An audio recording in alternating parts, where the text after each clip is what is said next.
Did you expect a 350 basis points rate cut? Actually, no. I was thinking maybe 100%, 100 basis points cut. Yes. I was feeling that they probably not want to move very fast in that direction. Yes. Considering that they wouldn't like to get back into a situation like we had, which led to the problems. But then again, they have actually managed to rein in inflation. They Yes. managed to rein in the shillings, tumble. So I think it was in order anyway. And I believe that there were some, analysts who were feeling at 250 basis points cut. Yes. So it was still a surprise for analysts. That said, looking at the short statement they released, we expect a much longer statement in another day or so. Did they explain themselves properly, and are the points justified for that 350 BP cut? Well, it is justified. Yes. I mean, the macroeconomic situation actually justifies it. I think it's in order to start looking at how to speed up the economy. We can't continue to have such slow economic growth. And really we need to see lending picking up. We saw lending by banks going down to 16 point something percent, which is below the expected level of lending that you would expect that was at the target. So I think there's a need to spur lending, which will also spur investment, and I think that is what they're targeting, because that will also help the economy to start to speed up. Aspiring lending, though, I fear, and I've always held this view, it's more idealistic than practical, because the commercial banks will not bring down their rates starting tomorrow or in the next month or so, and if they do, it will be by a percentage point, maybe less, which isn't much really. Well, I think it's just a signal. Yes. Yeah, there's not much in terms of teeth when it comes to the, the MPC.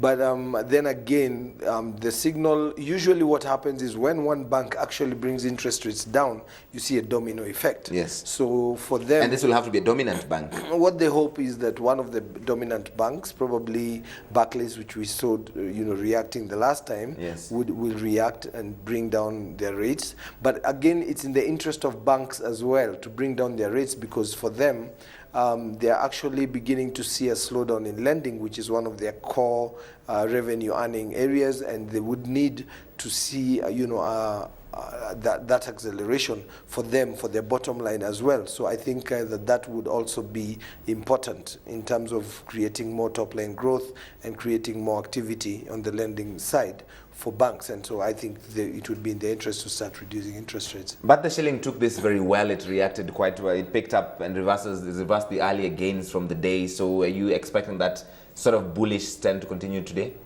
Well, I think it's going to stabilize. I Yes. think it has been stagnated around the same level. So I think that should remain the same. I know banks will probably, and I think they did take a bit of profit yesterday. Yes. But I don't think that it's going to go much lower than that. And I don't think it is in the interest of, the central bank for the shilling to go, say, below 80 shillings. So I think 84 is still a good area to. Let's move on to the Nairobi Securities Exchange. Now, Kenya has emerged as a bust frontier market in a report by Citi. This report is called Frontier Markets Panorama. Where would you rather be? The market has gained about 36% from the year so far. That appears to be quite a good thing. Investors like to see things like these. Absolutely. Unfortunately, the local investor is not the one who's causing this growth. Why is it? Being All caused the by foreign the foreign investors. investor. And we are trying to sort of create we are working very hard, of course, with the Nairobi Securities Exchange to do a lot of investor education and try and show investors that they need to get into this market long term and to try and increase the investor education that can actually, support the market locally, because we cannot keep relying on foreign investors Yes. to move our markets. It's a very dangerous precedent, and I believe that we need to work very hard. Especially because we have a general election, and the Citi does point out this is unusual. Normally when there's an election coming up, especially in an African country, people tend to wait and see, and therefore you don't want to be taking any strong positions.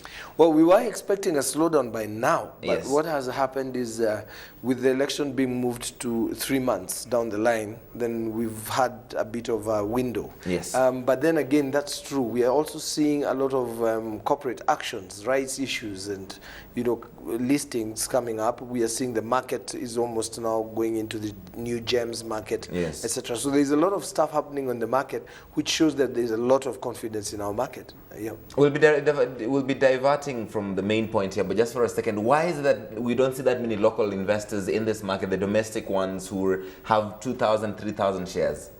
Well, unfortunately, most of our investors, the local retail investors, Yes. they tend to get in at IPO level, and they are very dividend oriented.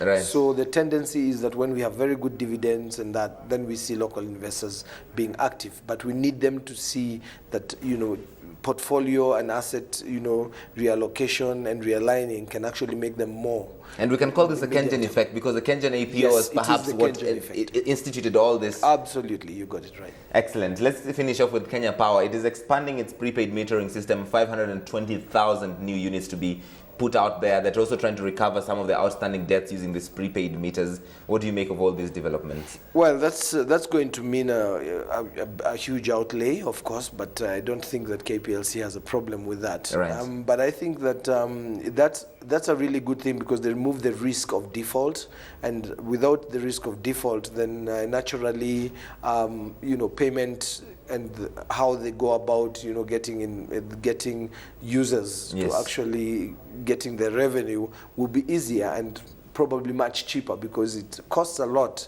when you have to have meter readers or go around, yes, and all that. So I think it is a very big advantage. It's going to actually let them to concentrate more on distributing the power, yes, than billing, which is a great move.